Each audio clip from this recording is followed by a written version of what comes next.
every sense, you know, and the contrast I thought was really noticeable.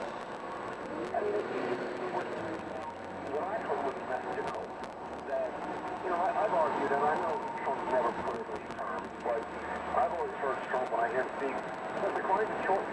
We choose not to decline, we choose to be great. And, you know, when you heard Obama talk about what we've got to manage our decline, America's best days might be beyond it. No. Trump is saying, and they're offering the chance of the Democrats, together, we can take America to even greater heights. I have laid out a vision. Look at what's already happened with my policies that have been implemented. If you will work with me, we can go to even greater heights. And so I saw this as, again, it was a message of hope that we can have better days in front of us, that we can have a great economy, that we can have more jobs. I mean, look at the January numbers for jobs. Projections were 185,000. They were 234,000. You know, look at the fact that wages are the highest they've been, are going up since 2009.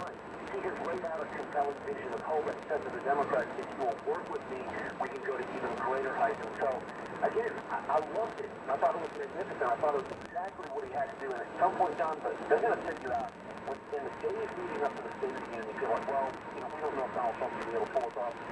What world are we living in? His joint address, his Saudi Arabia, his recent form.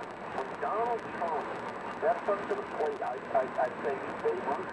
He points to the fence and then knocks that out of the park. And again, it's not just me saying that as a Trump